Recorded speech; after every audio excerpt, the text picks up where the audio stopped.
बुलेटिनमध्ये आपलं पुन्हा एकदा स्वागत। आताची सर्वात मोठी बातमी, इराणच्या 3 अणुतळांवर अमेरिकेने हल्ला केल्यानंतर आता इराणने इस्रायलवर ताबडतोड हल्ले केलेत।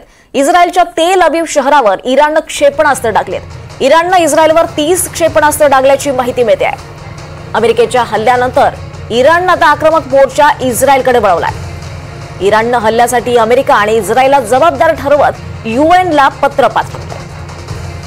आताची मोठी बातमी आपण पाहतोय, अमेरिकेच्या हल्ल्यानंतर इराण अधिकच आक्रमकरित्या समोर आला आणि इराणने इस्रायलवर हल्ले सुरू केलेत। तर इस्रायलच्या तेल अवीव शहरावर इराणने क्षेपणास्त्र डागायला सुरुवात केली आहे। इराणने इस्रायलवर 30 क्षेपणास्त्र डागल्याची माहिती देखील मिळते आहे। तर अमेरिकेने केलेल्या हल्ल्यानंतर आता इराणने आक्रमक मोर्चा हा इस्रायलकडे वळवलाय आणि इराणने हल्ल्यासाठी अमेरिका आणि इस्रायलला जबाबदार ठरवत यूएनला पत्र देखील पाठवलेलं आहे।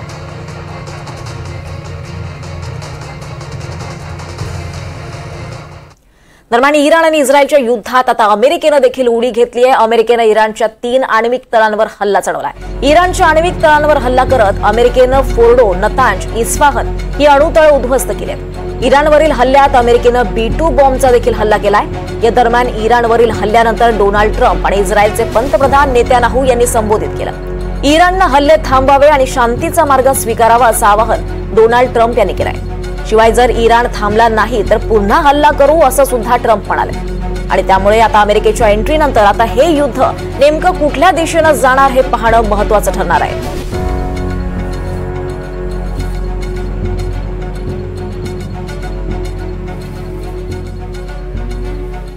तर इराण इस्रायल युद्धामुळे पश्चिम आशियातील परिस्थिती ही स्फोटक झाली। हे दोन देश काही एकमेकांचे शेजारी नाहीत, म्हणजे दोघांच्या सीमा काही जोडल्या गेलेल्या नाहीत, तर दोन्ही देशांमधील अंतर हे सुमारे 1300-1500 किलोमीटर आहे। आणि त्यामुळे हे युद्ध लढलं जातंय ते दोन्ही देशांच्या हवाई दलाच्या सामर्थ्यावर आणि आकाशातच। मात्र हे हवाई युद्ध लढलं जाताना या दोन्ही देशांना इतर देशांची हवाई हद्द वापरावी लागते। दोन्ही देशांचे मिसाईल, ड्रोन हे कोणत्या देशावरून जातात आणि हल्ले करतात, त्या देशांना याचा काही धोका आहे का, पाहूयात एक रिपोर्ट। 13 जूनला इस्रायलने इराणवर हल्ला केला आणि इराण इस्रायल संघर्षाला सुरुवात झाली।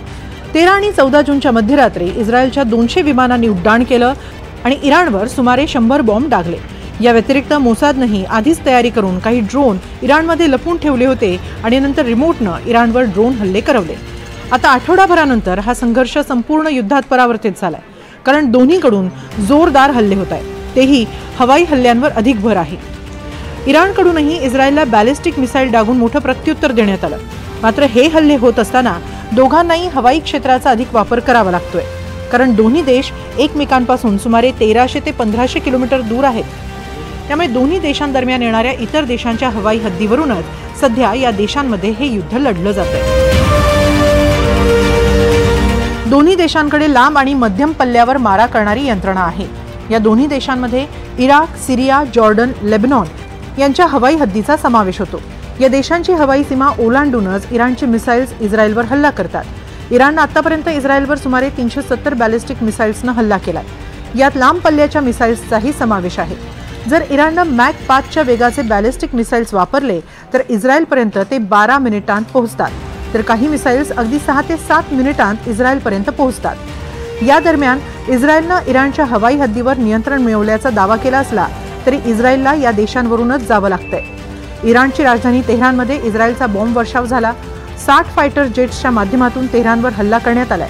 दरम्यान आतापर्यंत ऑपरेशन रायझिंग लायन अंतर्गत इस्रायलने इराणमधील इराणी संरक्षण मंत्रालय, बुशेर आण्विक प्रकल्प, अराक वॉटर रिॲक्टर, नतांज अणुऊर्जा सुविधा, एस्फान अणुतंत्रज्ञान केंद्र, फोर्डो इंधन समृद्धी केंद्र, पार्चिन मिलिटरी कॉम्प्लेक्स, तेहरान अणु संशोधन केंद्र, इमाम हुसेन विद्यापीठ, शाहिद मेईसामी ग्रुप, इराणी परराष्ट्र मंत्रालय, इराणी न्याय मंत्रालय, IRGC मुख्यालय, IRGC कुद्स फोर्स मुख्यालय, IRGC बसीन मुख्यालय, हमादान एअरबेस, असादाबाद विमानतळ, खतामी एअरबेस यासह अनेक सरकारी कार्यालयांवर देखील इस्रायलने हल्ला केलाय। तर गेल्या आठवड्याभरात इराणनेही अनेक इस्रायली लष्करी तळांवर हल्ला केलाय। ऑपरेशन ट्रू प्रॉमिस 1, 2 आणि 3 अंतर्गत इराणनेही इस्रायलच्या तेल अवीवमधील IDFचे किरिया मुख्यालय, इस्रायली मिलिटरी इंटेलिजन्स स्कूल, तेल अवीवमधील अमेरिका दूतावास शाखा, Soroka medical center, Weizmann institute of science, Bazan oil refinery complex, Haifa power plant, Tamra बॅटियामधील निवासी इमारती, रमातगानमधील निवासी इमारती अशा सरकारी तसंच काही नागरी वस्तींवरही इराणनं हल्ले केले। यात इस्रायलचं बरंच नुकसान झालंय, तर इस्रायलच्या हल्ल्यात इराणमध्ये 657 जणांचा मृत्यू झालाय। आतापर्यंत इराणमध्ये 2037 जण जखमी झाले। इराणमध्ये मृतांचा आकडा वाढण्याची भीतीही व्यक्त होतीये।